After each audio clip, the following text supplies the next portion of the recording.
Hi, welcome back, everybody. This is great. 11 o'clock. We are on time for our next item, which is, Terry, are you introducing this or do you want me to introduce Diana? Please introduce our wonderful Diana. Okay. Diana, I'm just thrilled for this. When you said yes, that you would moderate this panel, because I know you know this topic so well.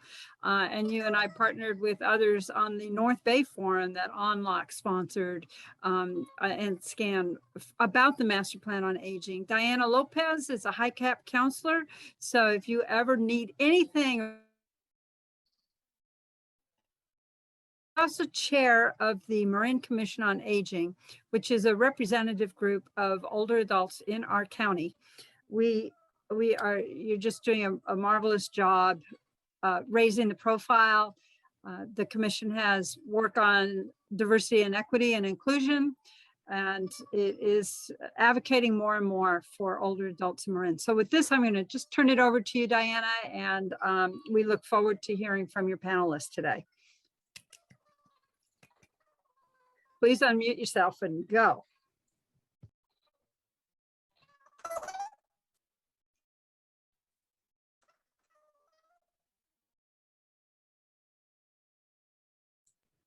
Do not hear you. Try again.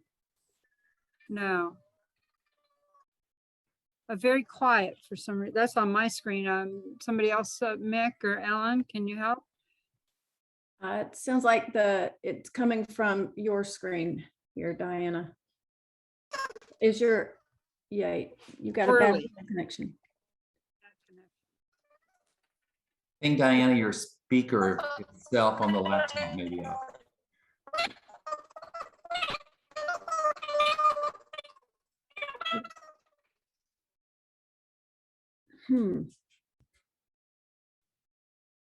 Maybe going off and coming back in on that. You know, there's some interesting comments in chat while we wait for her to zoom back in, and I hope everybody takes a chance to read them. A comment by Sharon about older adults, and a webinar she sat in with Native American health leaders, and I'll just read this off while we wait for Diana, because I thought it was just very profound about the perspective of elder Native Americans.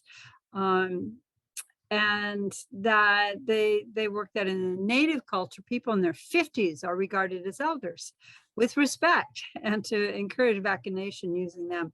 Diana's back, so I'll turn it over to you. Are you able to hear me now?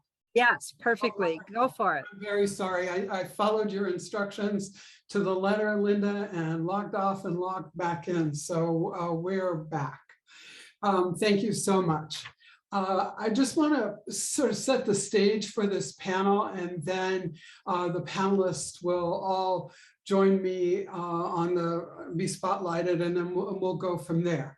So this is the decade of healthy aging. Antonio Guterres, Secretary General of the United Nations, who describes himself as an older person and a UN representative, notes that the world marks the 30th anniversary of the International Day of Older Persons, which just happens to be tomorrow, October 1st. We're reckoning with the disproportionate and severe impact the COVID-19 pandemic has wrought on older persons around the world, not only on their health, but on their rights and well-being. As we seek to recover better together, we must make concerted efforts across the decade of healthy aging to improve the lives of older persons, their families, and communities. The potential of older persons is a powerful basis for a sustainable future. More than ever, we must listen to their voices, suggestions, and ideas to build more inclusive and age-friendly societies. The theme of this year's International Day of Older Persons is digital equity for all, something that is definitely being worked on in Marin County and most likely throughout the North Bay. Earlier this year, the World Health Organization published a global report on ageism, which defines ageism, summarizes the available evidence, about the scale, the impacts, and its determinants, and the most effective strategies to reduce it. The executive summary and full report are available on the World Health Organization website. The United Nations is kicking off the global campaign to combat ageism with events that will take place over the next 6 weeks, beginning on October 3rd, with a screening of the film called Duty Free. It's a tale of ageism in employment. The film tells the story of Rebecca Danigelis, I apologize if I'm mispronouncing her name, a 75-year-old woman who gets fired without cause from her lifetime job as a hotel housekeeper. The documentary not only gives visibility to the issue of ageism against older adults in the labor market, but it also exposes the economic insecurity that follows and shapes the future of many older adults. If you are interested in watching the screening, it will be very early in the morning on the West Coast, but I think it would be worth watching. After the screening, there's going to be a panel, and Ms. Danigelis is part of the panel, so she can tell you what her experience was, and also the film was made by her son, so it's a very I've seen the trailer, and it looks like it's going to be a very excellent, profound film. This event, the screening of Duty Free, is a part of an initiative, Ageism Through the Ages, that the global campaign to combat ageism is running. And as I said, from October 1st, International Day of Older Persons, to 20th of November, World Children's Day, to give focus to ageism as it affects different age groups. Closer to home, the Stanford Center on Longevity has launched a new initiative and is creating a new map of life so that we can be mentally sharp, physically fit, and financially secure through century-long lives filled with a sense of belonging, purpose, and worth. This initiative will research and define new models for education and lifelong learning, redesign how we work, devise new policies for healthcare, housing, the environment, and financial security, and promote more intergenerational partnerships. It will also advance a new narrative, which redefines what it means to be old and values people at all stages of life.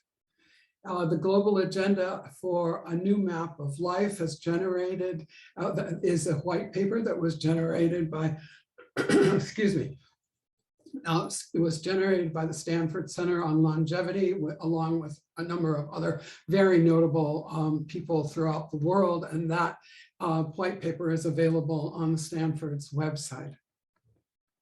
Why do we need a new map of life? The existing norms no longer work because they evolved for lives that were half as long. Traditional 3-stage life course, education, work and family, retirement, is outdated. A new life course is needed that is more flexible and has multiple stages. In the 20th century, life expectancy nearly doubled in developed nations. And a process began that is irrevocably changing the fundamental underpinnings of life as we know it. In Japan, the median age in 1950 was 22, and the average life expectancy was 60 years old. Today, the median age in Japan is 47, and life expectancy is 84 years. Never in human history have societies included more old people than youth. It is now estimated that globally there are more people aged 65 than under 5 years old. On September 22nd, the Longevity Project and the Stanford Center on Longevity hosted a webinar called Social Infrastructure and the New Map of Life to discuss how programs and investments ranging from early childhood education to aging services contained in the 3.5 trillion social infrastructure package contributed to making longer life, contribute to making longer life healthier, more productive, and more equitable. Kim McCoy Wade, director of the California Department of Aging, was one of the panelists. She referred to the work of the late Stephen Wallace from UCLA on economic self-sufficiency, and she noted that there are only really three levers: housing, income, housing, and healthcare. Right now, we're in a situation where we have healthcare that is not paying for the cost of aging, housing models that haven't kept up with how society is changing and aging. And she also mentioned that the first hearing in 25 years on Social Security income, SSI, was held in Washington a few weeks ago. People are running out of their money in their 60s and their 70s and living into their 80s and 90s. The middle generation is having to pay for elder care instead of for, say, childcare or college or saving for their own retirement. It's important to remember, and Ms. McCoy-Wade really emphasized how important it is to remember that we don't live as individuals or programs. We live as families and communities, and we don't have adequate income, housing, and healthcare in place. It affects all generations. In June 2019, Governor Gavin Newsom issued an executive order calling for the creation of a master plan for aging. It prioritized the health and well-being of older adults and the need for policies that promote healthy aging. The plan is designed for aging across the lifespan. Kim McCoy-Wade is the chief executive tasked with, was the chief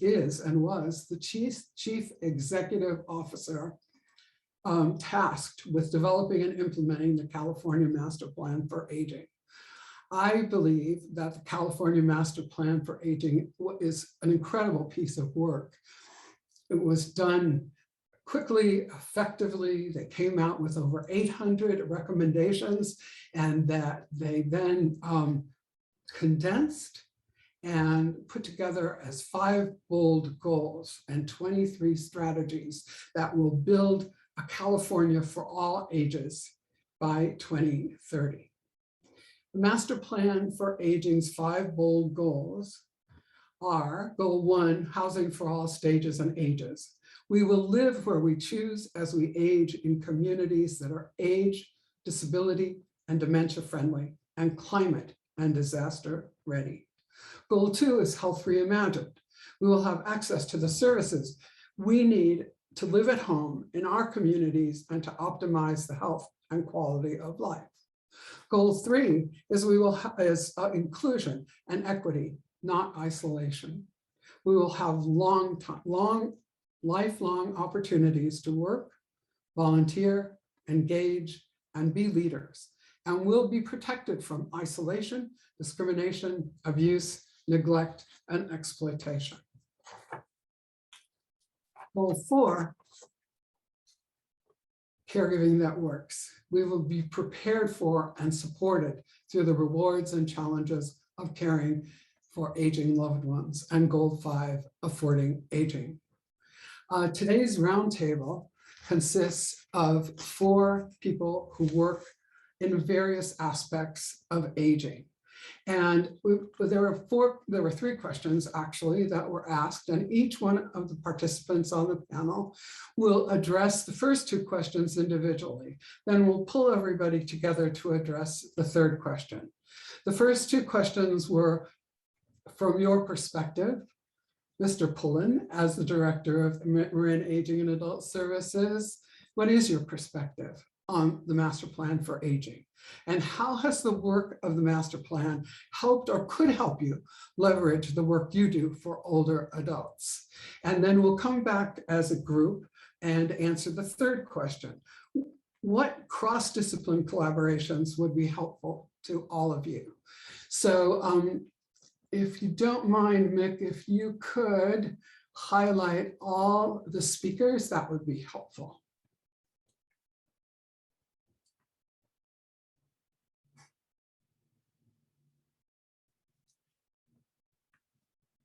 I know sometimes it's hard to find people, And Celine, we just need Celine. There she is. Okay, great.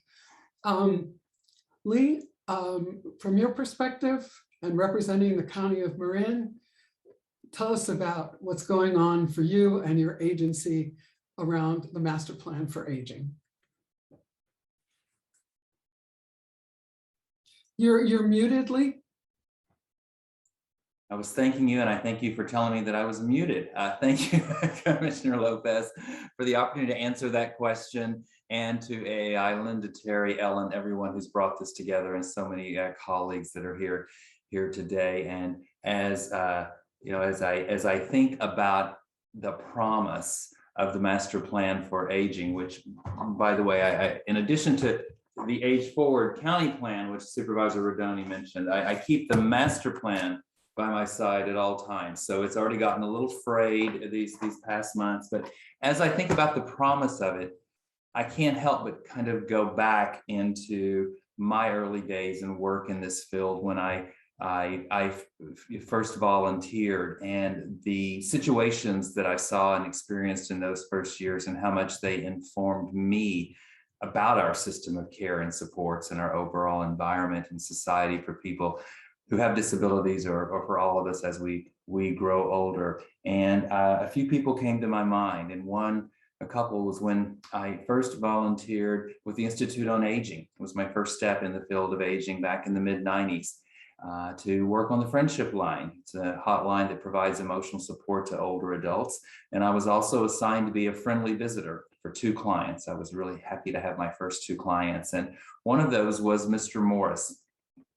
This 70-year-old had a debilitating condition that required he needed to use a wheelchair for ambulation, and he needed help with transferring. The fortunate thing for Mr. Morris, not his actual name, was that he lived in a medium-sized, large-sized assisted living facility. He got great physical care. So he had his housing needs met and his physical medical needs met, but he didn't have his social connection needs met. And that's why he was calling the Friendship Line. And he was talking about that it was time for him to die. He had lived a good enough life and so forth. I became his friendly visitor, and it became clear to me why he was having the social isolation and disconnection. He lived in a place where, as far as he knew, he was the only gay person there. And he was very cautious and very scared about who he would tell that he was gay. And not only that, he was in a place where most of the folks preferred to speak in Cantonese. So he was cut off in 2 ways, both by language and by his being gay and not being comfortable coming out to the people who lived there. My first friendly visitor client was Mrs. Williams. She was in her early 80s at the time, a straight African-American woman. She fortunately was able to live in a rent-controlled apartment in the city in San Francisco. So economically, she was going to be okay there. She had a grandson who lived with her. He's probably in his 20s at the time, maybe 30s.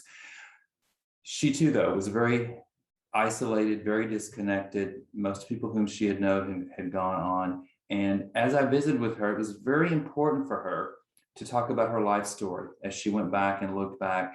And there were so many instances of just terrible, terrible injustices. One story that she told me that will always stick out for me is growing up in the South in the 1920s and 30s and going to wait in line for food. And you'd get there really early, but you could end up you could be the first one in line, but it could still take you 2 to 3 hours, because as white people came along, you had to move back, even if you were next in line. So she had a whole life of those historic injustices. So housing that didn't work for Mr. Morris, and the compilation of the intersection of ageism and racism and everything else for Mrs. Williams.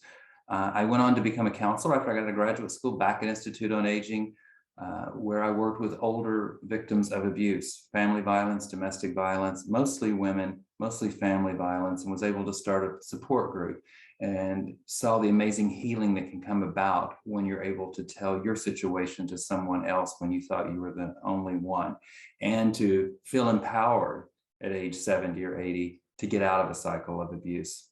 I then came to Marin, be a social worker, just your mild-mannered social worker working in adult protective services and in-home support services. And I recall a situation, but it wasn't the only one for sure, of Mr. and Mrs. Walters, where it was believed, it was reported by professionals that he was neglecting his wife. He wasn't providing her the care that she needed. He wasn't proceeding with the treatments that they needed. And as I met with them, it was pretty clear pretty soon that the issue wasn't that he was neglecting Ms. Walters, his wife of 53 years. It was that they couldn't afford the caregiving. It was that they couldn't afford the treatments. Yet all the professionals said, this is what you have to do. So it wasn't he neglecting, it was our system was neglecting both of them. And there was Josephina. I think she was about 69 at the time. She had retired a few years earlier. She wanted to go back to work for a couple of reasons. One, she just wanted to work, but mostly she needed the money because cost of living hadn't kept up. Yet she couldn't find a job, and she tried and tried. And I always have wondered if, I wonder if ageism or racism played into Josephina not being able to get a job. And then there was Dan, a younger person, late 30s, that's younger in my world. He had some significant health conditions, required dialysis 3 days a week. He grew up in Marin, so he lived in Marin his whole life, and was losing his room that he rented, and couldn't find anywhere, had been on wait lists forever, and eventually had to move out of the county. So I tell you these stories to not say, thank goodness none of this happens anymore. I tell you these stories to say today in 2021, similar situations occur, because all we've done is spot treat the situation or the condition. We've not cured our unhealthy system that we have. There have been attempts in the last couple of decades, lots of great white papers and reports and proposals about our shattered system and trying to repair it. Unfortunately, they never got the traction that they needed. They didn't have a champion to carry them forward. They didn't have the energy and synergy that we're seeing with the master plan for aging. I just have to hand it to Governor, say, hey, great for Governor Newsom, Kim McCoy-Way, those who have been leading this last year and a half. There's all kinds of energy. I mean, look today, here we are in Marin talking about the master plan for aging with this cross-discipline panel. This is the second one that's been done. I think there's a lot of optimism and a lot of shared enthusiasm to change the situation, to have it be that in 2035 or sooner, that Mr. Morris will get housing and assisted care that works for him, so he can be who he is, be out who he is, and that the future Mrs. Williams, her stories won't be as horrific as the Mrs. Williams that I knew 25 years ago. That Josephina will be happily working, and that Dan will be able to stay in Marin, and that we'll never hear about Mr. Walters and Ms. Walters, because our system of healthcare will have health that's needed and caregiving that's needed, and there will never be a report to Adult Protective Services because they're going to have what they need. I think the master plan, without being overly optimistic, but I am, because I in 25 years in this field, I've just not seen this coalescing like we're seeing with the master plan. I think there's all kinds of opportunities to leverage. I think it's needed. What I'm concerned about is I really want I want the system fixed, and I want it holistic, and I want it comprehensive, and I don't want it to be like, you do something and I have to borrow over here from you and we have to patchwork it all together like we do today. I want it to be, you have something good and I have something good, and let's make it even better. That's where I want to see things as we leverage the work coming out of the master plan. So thank you, Commissioner. I'll let my colleagues here talk. Thank you so much, Lee, and I'm glad to hear, I'm so enthusiastic about the master plan, and every time I hear that someone else is also, I am heartened. So thank you for that. Our next speaker is Celine Regalia, and Celine is the Executive Director of Calabria Care. All the panelists' bios are in the chat. That would be all that we would do in an hour and 15 minutes, is talk about all the things that they have done. So I'm not going to do that. Celine. Thank you. My name is Celine, and I am the Executive Director at Calabria Care, and we are in Napa, serve all of Napa County. And just I'll share a little bit of the uniqueness about our organization, because it really highlights my perspectives on this master plan on aging. So our organization, we have hospice, we have palliative care, we are an Alzheimer daycare resource center, and I was a program director of the Adult Day Services program for 18 years. And then we moved further in our continuum to transitions of aging. So we're the information and assistance provider for older adults in Napa County. My clinical background is I started out as a speech pathologist. And so I really worked on that acute side of care. And until I came into the adult day services world, I never really saw what people were truly dealing with, people living with disabilities, elderly, and kind of that long-term services and support, those needs for our caregivers. And the adult day services really gives us opportunities to work with people and keep them in community and keep them engaged and keep them included and really promote their best lives and their best health. So to me, this master plan on aging is the most exciting thing that I've been part of in the last 33 years. I think that it provides the structure and the strategies and more investment and the political will to leverage the good work that we've already been doing in our communities. And finally, conversations about aging and Alzheimer's and related dementias and palliative care and caregiving, end-of-life care and direct care workforce shortages are getting some real attention at the state level. And I've really been able to leverage that here in Napa County to start having those conversations, even related to transportation. I really appreciated Dr. Aronson's portrayal of the aging tsunami and the kids below. And in this transportation conversation, what got brought to me is, so you want, transportation for aging, but what will happen to high school kids getting to school? And I hope that we can get to the place where we talk about maybe not age-friendly communities, but all age-friendly communities. And that's kind of a concept that we're looking at in Napa County for a broader perspective, that we will get more stakeholders and create that vision that what's good for an elder is good for the youth, and that we all deserve that kind of community to age in. So some of the perspectives of things that we're doing, and I'm giving some concrete examples of what we're hoping to leverage.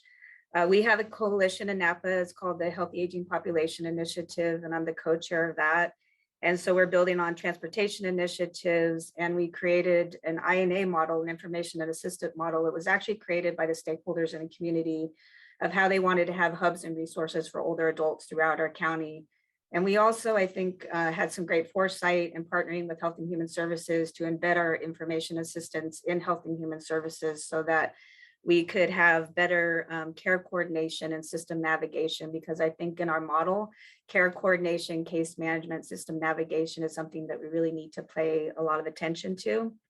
And then in terms of us being an Alzheimer's Daycare Resource Center, we were able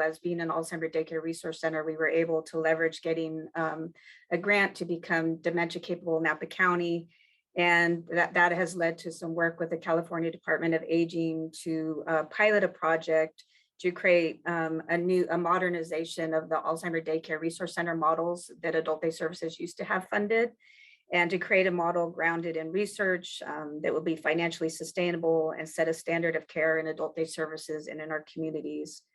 And then I also think that we have this opportunity to leverage the Healthy Brain Initiative and the work that the state advisory Alzheimer's Task Force has been doing. And I know that, I thought it was kind of an interesting perspective of what Dr. Aronson said about the age-friendly health system. So we are we just became part of Providence Health. And so we had an innovation challenge to do projects that were ready to go for age-friendly. And now I think I will bring that back to my colleagues about kind of that needs to be a bigger microcosm than just the age-friendly health system. And we need to have hospitals, just like you see Benioff Children's Hospital, that are in our communities that really call out the specialization in geriatric care. There's some Blue Zone work happening in our community that I'm hoping that we can leverage. And just our health system has also really done some really powerful work on diversity, equity, and inclusion and health equity. So actually, I was comparing our Dr. Arison's UCSF sign that had all those things about what we could. I'm proud that ours at Providence does include all ages in our conversation. So I think just adding that. So anyway, it's an exciting time. In Napa County, I feel like we have a lot to leverage. And in our strategic plan for the county, we brought up adding some elder specific things in that, and we kind of got shot down for that. But I think what the master plan on aging does is gives us political leverage to bring these issues forward and to make the communities that we all want to live in. So thank you. And the master plan for aging also has money attached to it, which is always helpful. Yes.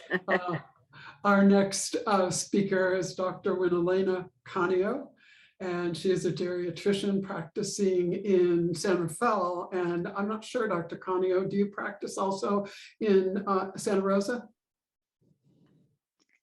I was practicing in Santa Rosa as of a month ago, Okay. but I'm still overseeing a lot of programs there. Yeah, so it's hard to keep up with what everyone on this panel is doing. Dr. Canio, the floor is yours. Thank you so much. Yeah, I'm honored and humbled to be invited to share my thoughts on the MPA with all of you.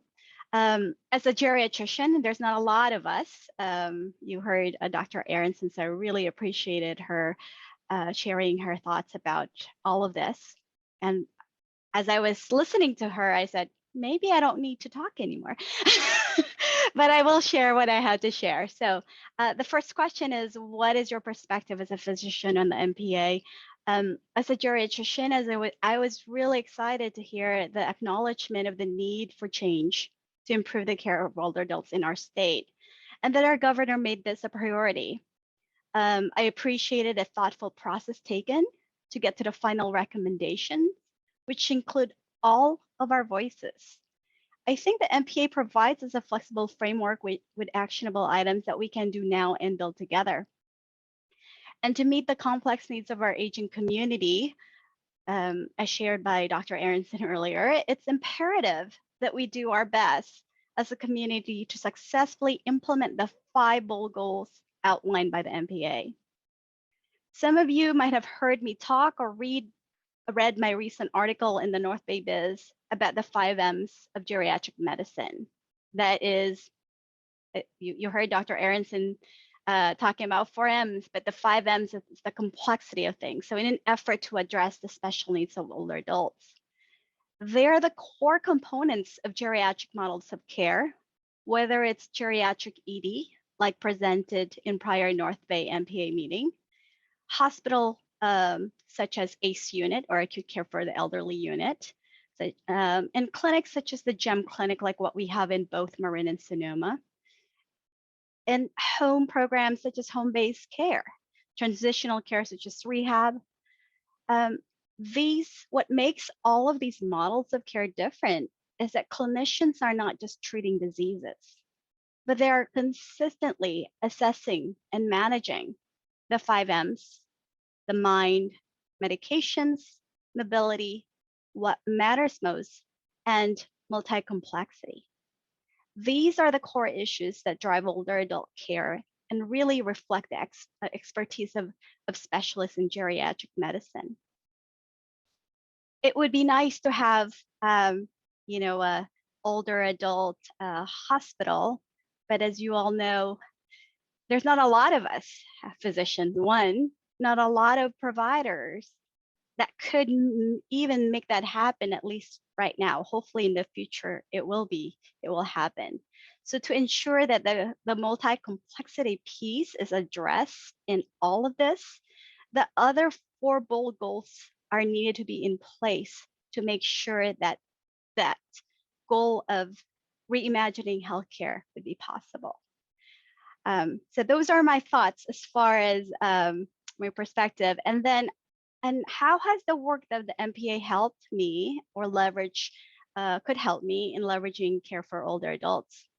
I became a geriatrician really with a hope to care for my grandmother when she needed me, and which I did.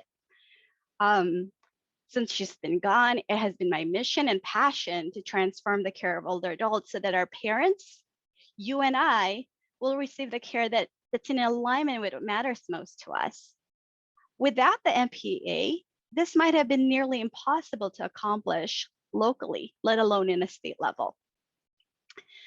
The MPA acknowledges that there are not a lot of us specializing or have interest in this field.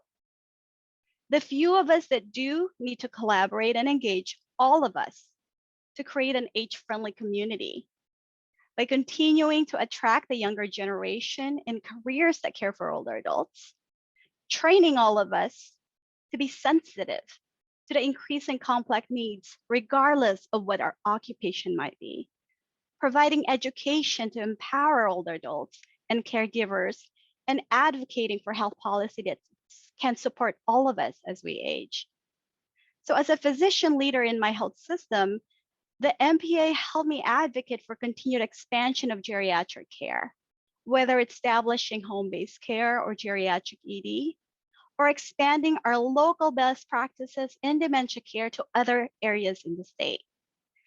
And locally, the MPA also helped me in engaging local stakeholders. A lot of you are here, such as Nancy and Joanne from Vivalon, Nancy and Kathy from the California Caregiver Resource Center, Shelley from Alzheimer's Association, John and Cheryl from Marin Villages, Kelly and Gina from Dominican University, and there are a few others who are here. And how can we really support each other in making this happen, and making sure that we support our older adults in our community together. I think that's all I have for now. Thank you very much. And last but definitely not least is the marvelous Monica Brown from the County of Solano. Supervisor Brown. I'm sorry, I just find that funny.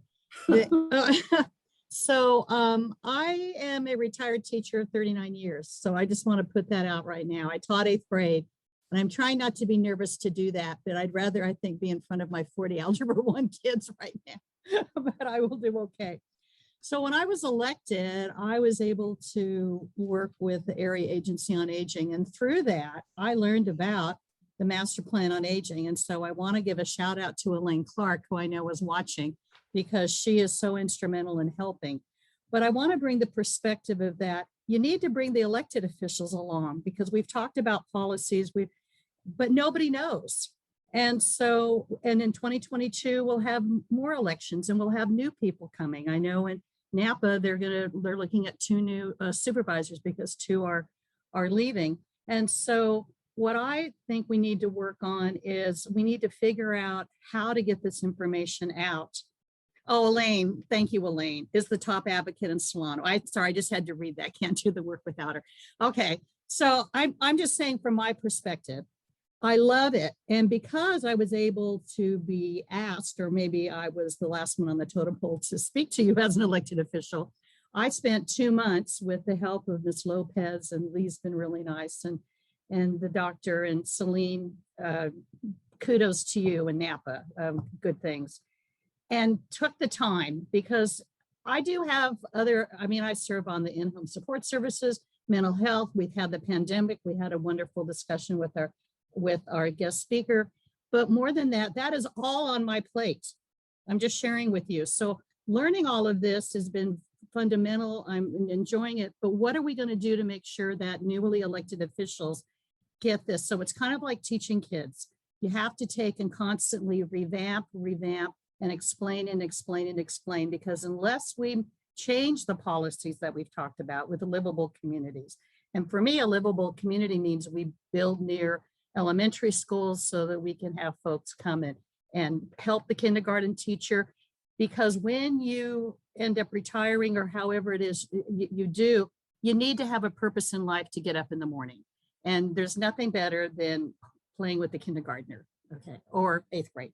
So for me, what I would like us to do is to work on having this CDA, the California Department of Aging. And we also need to remember that when we mention the alphabet soup, we say what that is, because when I think of NBA, I think of the National Basketball Association, not North Bay Aqueduct. So just sharing with you, so that we talk about and bringing people forward. So that's kind of my perspective as an elected official, because everything what you guys are talking about is great, but if we don't get it codified in some sort of a law or some sort of a policy that we're going to have funding, then none of this is going to happen. And I am a senior citizen. I know I look young and cute, but I am a senior citizen. So thank you, Diana, for the wonderful intro, and hopefully you guys kind of understand my perspective in terms of what we're doing with newly people who wouldn't know. I didn't know it existed,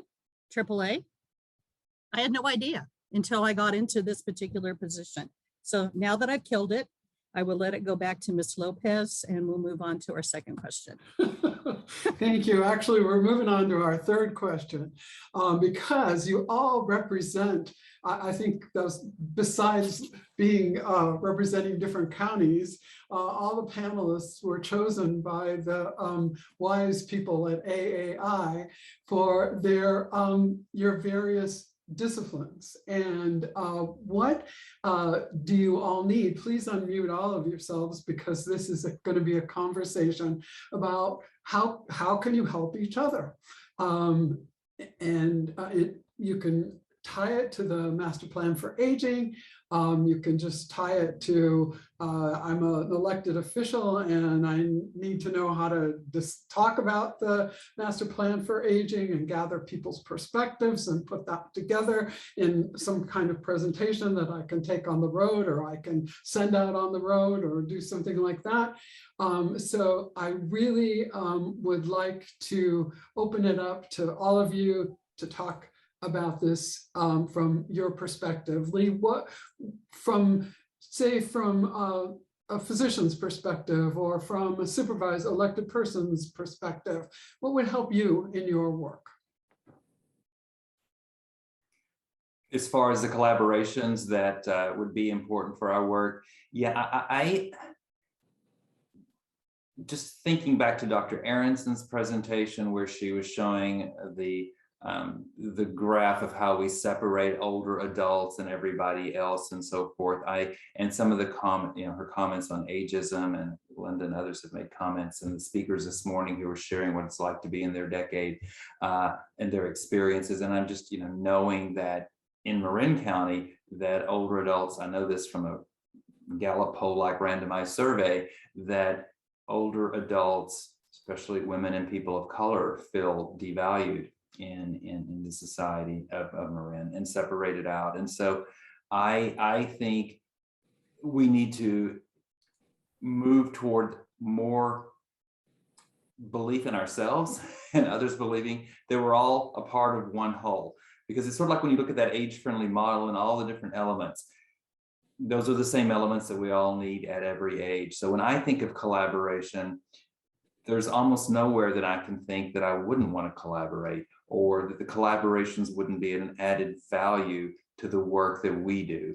In my office in an area agency on aging, Supervisor Brown knows this now, we are charged with planning for the needs of older adults and to some degree persons with disabilities, working and collaborating with others to address their needs, their issues, their concerns, their challenges, and to advocate. And that includes working with elected officials. I do think the master plan raises the bar, it elevates it, and more people are aware of it. There's sort of a state calling, not just some of us locally and some of us long-term advocates saying things need to get better. So my attitude toward collaboration is that I pretty much need anybody to collaborate with me. But I'd like to tag in on something that Diana mentioned, is that Solano County is a very poor county. And but we're also one of the most diverse.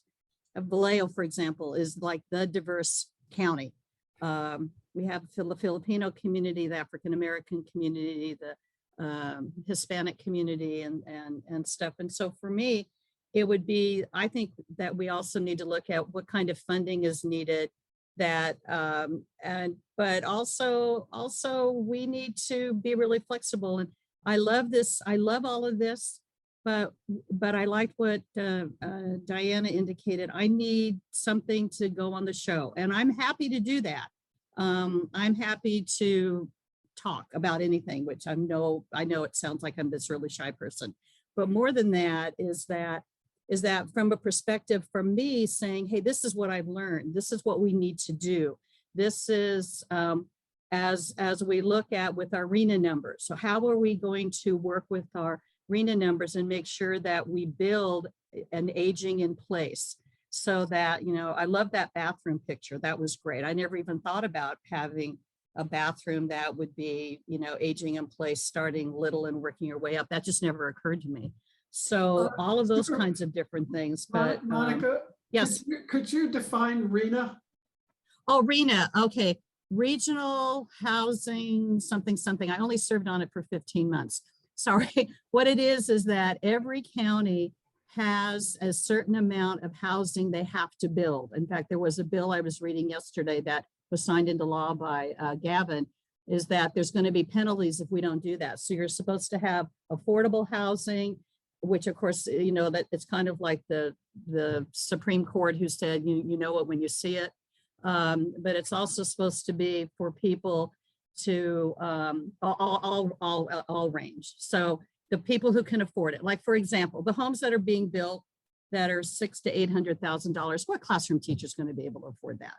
What nurse is going to be able to afford that? What are about our own kids? So we need to look at having all of that. But and why do we have to build mansions? Okay, that's a whole nother issue. But what we need to do is if we want to have livable communities, we need to look at who are the people that are going to be able to afford it, and we need to build for that. And we also need to build where you can walk, and we need to, and I know all of our counties have open space, so where is it close by to have open space? But we shouldn't have it so that you have to always rely on transportation. And what I mean by that is that, so like Fairfield, we have this wonderful mall. We have plenty of space, guys, because with the pandemic, everything is changing. So what can we do to build housing where you can walk to the grocery store and you can walk to maybe your church or mosque or whatever, that kind of a thing. So I'm going to move it on because I know other people probably want to talk, but these are the things that I think about. And that's why we need to bring the elected officials along and explain what this 10-year, which I guess are we down to 8 years now. But I also think like everything else, we need to have money. Well, if it happened in 2019, are we down to 8 years to make it happen? Yeah, okay. So, but anyway, so that's kind of where I'm at. So, okay, all right. Yes, I talk with my hands, sorry. Me too, but I try not to. Celine or Dr. Canio. I think in Napa County, you know, I agree. It's bringing the elected officials on and kind of creating that sense of urgency and political will. So Chris Brown, who's the head of comprehensive services for older adults, we created a roadshow. And I think MPA roadshow that was kind of county to county that really highlights what other, and we agreed that there would be, you know, some political pressure that would happen if we could see the great work that was happening in Solano and Marin and other people. Nobody wants to be the county that's not on board. So that's one aspect of it. I think there's lots of things to leverage around the AAA and you know, the talk, some of the talk that, you know, Elaine does great work in our community. So she's helping us take the lead with the MPA here in Napa County. But there's also some talk about reconstructing the AAA and really looking at how that might be a real systemic change that could be positive for all of our communities, so that there can be more concentrated, you know, efforts at the local level. And I was kind of joking about the hospital thing. I saw a comment up there, but really what we've tried to do in Napa is to build the capacity for geriatric care or elder care. So we've been doing that intergenerationally with high schools and getting the kids interested. We have a caregiving training institute. We've been doing a lot of training in the hospital. So I think there's just a lot of opportunity with nursing programs. Anybody that we can get to listen to us about hospice and palliative care and Alzheimer's care and elder care, there's just a lot of local opportunities for us to improve the work, even if it's not part of their curriculum. We can be the community partner that kind of brings it to life for these students. So recently we had Pacific Union College nursing BSN students that are looking at public health. And so we're attaching them to our Up Valley Village and to information assistance so that they can see at the ground level those social determinants of health and what elders encounter in their, you know, their everyday life. So there's just lots of opportunities for that piece of it as well. So connecting. I definitely would love to tag in on you with your traveling show. So that would be really great. And also, yeah, I was a trustee at Solano Community College. We do have a nursing program. We're very grateful that we have Toro University and we utilize them a lot. So I agree that it's out there. We just need to get the information out to people that there are other choices that, so excellent. See, I knew you were really good. Elaine loves you. Dr. Canio.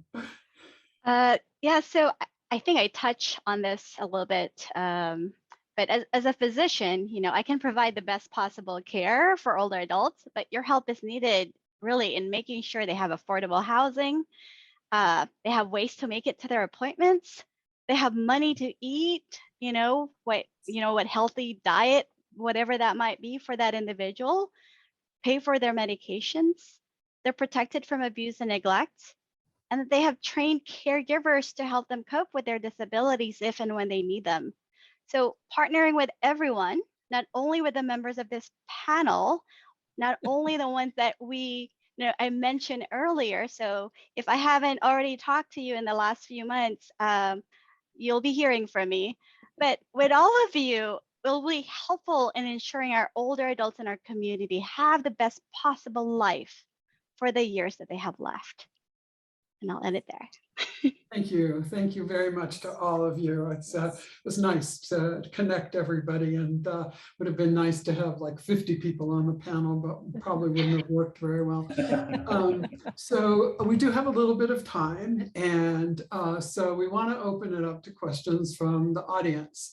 And I don't see, if you'd like to, please put your questions in the chat or just raise your hand. And I don't know, Linda, will it be Mick who will call on people? Because I can't see the whole group of people. Yeah, Diana, Ellen, this is Ellen. I'm happy to do it. Okay, all right. So again, I don't see any questions in the chat. If you have any questions for any of the panelists, please, this is the time to raise your hand and ask them directly. well, I'll be happy to kick us off with a question while people put them in the chat for Ellen to sort through. But for each of you, the Master Plan on Aging is both something that comes from Sacramento, and certainly there's money coming to the county. But what can local jurisdictions do? The city council members. If you think about it, they're the ones who are walking their precincts and knocking on the doors, and they know who's living in their districts. What do you see as maybe a pivoting point where locals can meet up with the county or meet up with nonprofits or the healthcare sector or their counterparts and other elected officials in moving the master plan, any of the 5 bold goals forward? So big question, but I'll let gives time for people to post some other questions in there. So if I can just start, the Area Agency on Aging has an advisory group, and Solano County, and I'm sure when I say we, I know I'm sure Napa did the same thing. We tried to pick people that represented different sections of the county so that they then are the true walkers and talkers. And so those would be the folks that I think the city council people should talk to. So that what you're talking about does come, because it's all grassroots. This is just like running a campaign. It's all grassroots. You need to talk with people one-on-one. And so that's kind of where I would start, would be working with the advisory group. Yeah, I would just say to what Supervisor Brown is saying, absolutely, it's community organizing wherever you need to organize the part of the community.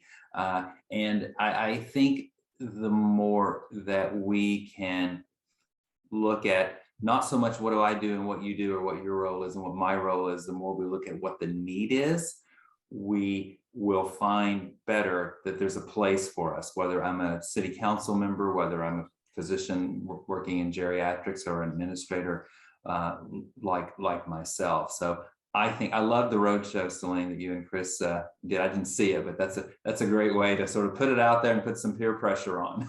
But I think it just speaks to, we want to make sure that this work, this master plan for aging, isn't segregated, isn't seen. See, I wish I were in front of you, then I could really use my hands.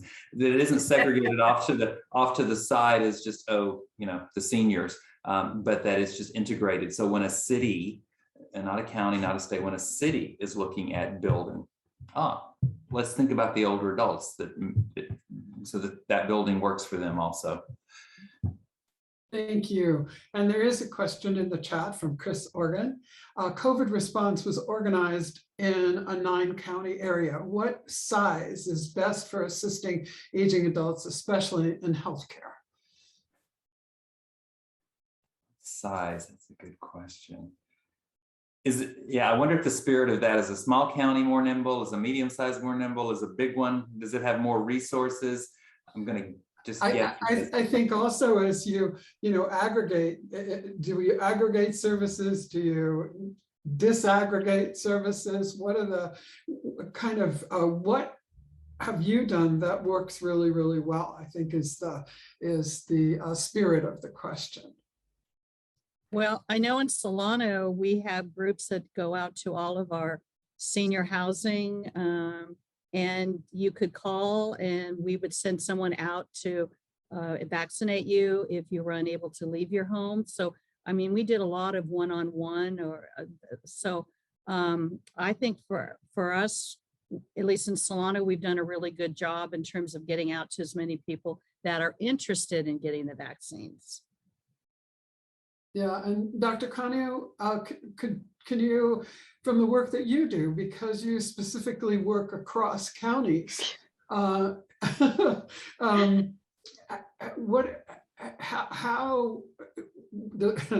don't want to say that what I was going to say, so I won't. How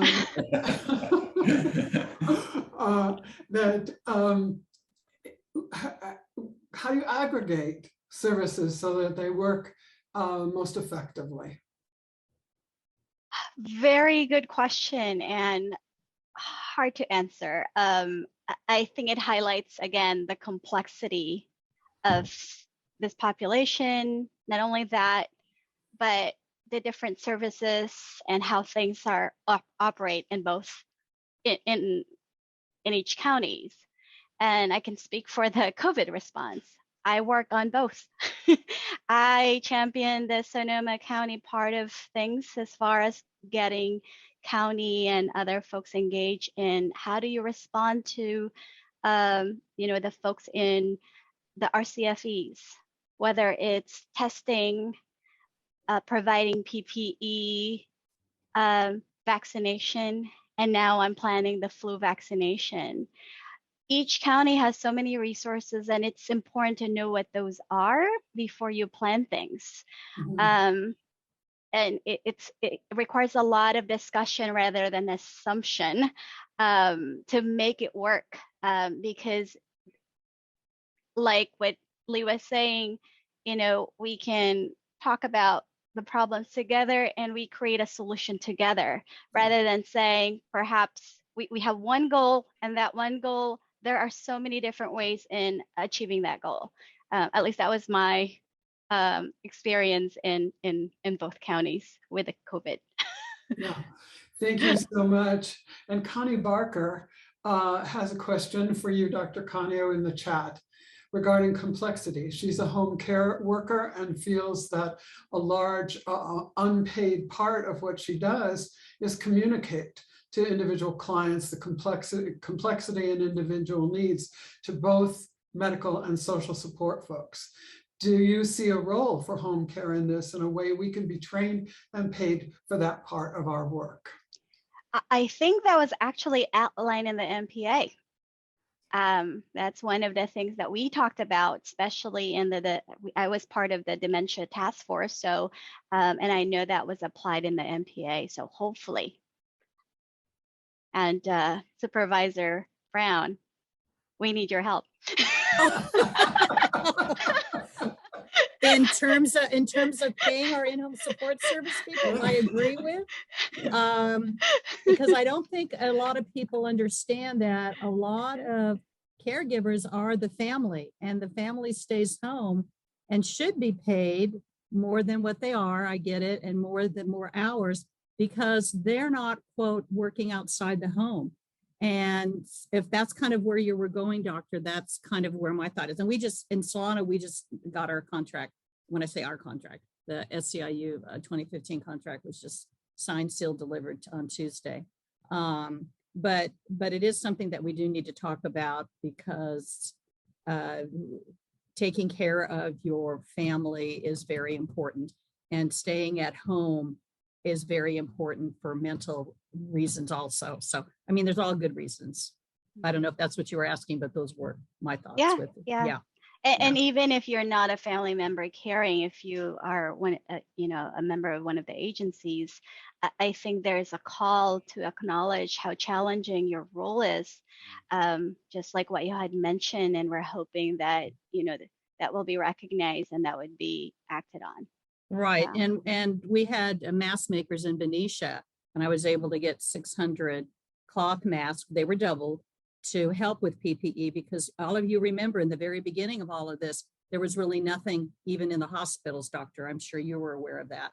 So, but together, again, it takes a village, and my new friends know that to raise me, it also takes a village. It also takes a village to take care of everybody. And we just need to do that. And we just need to be kind to everybody, and if you see somebody who needs something, help them, or, obviously, or call my office. That's what a lot of people do. We do what we can to help. But it all comes to money. And that's why I really like, as I've learned about the master plan for aging and under Gavin, is that there is going to be money coming. And if we want to make change, you got to be able to have money to make the change. Talking only gets you so far. Thank you. Linda, I don't think that there are any more questions in the chat, and we're a little early, but maybe people would enjoy a break to have their lunch a little bit early. And I want to thank the panelists. It's been a wonderful conversation and a wonderful experience for me to get to know you and talk to you about the various things that you do. So I'm very grateful to all of you. And so I think that what we're going to do next is, Linda, you have your hand up. I want to be sure that you're probably leading into Ellen about this, or you've got it covered. Well, I think I've got it. I think I've got it covered. Okay, good. So since we're breaking for lunch a little bit early, what time do you want people to come back, Ellen? Oh, that's Linda's call. Linda, what time? Same time, 1:45. Okay, so we're going to break. I'm sorry, 12:45. So we're going to break for lunch from now till 12:45, and after lunch, there will be an opportunity to share your pets on the screen or whatever helped you get through the pandemic. And the first thing that came to mind for me was a bottle of tequila, but I won't share that after the lunch break. So thanks again to all the panelists, and thank you to AAI for the opportunity to moderate this wonderful panel. Thank you so much, Diana. Thank you thank to you, all the everyone. people I met. Thank you so much. Bye.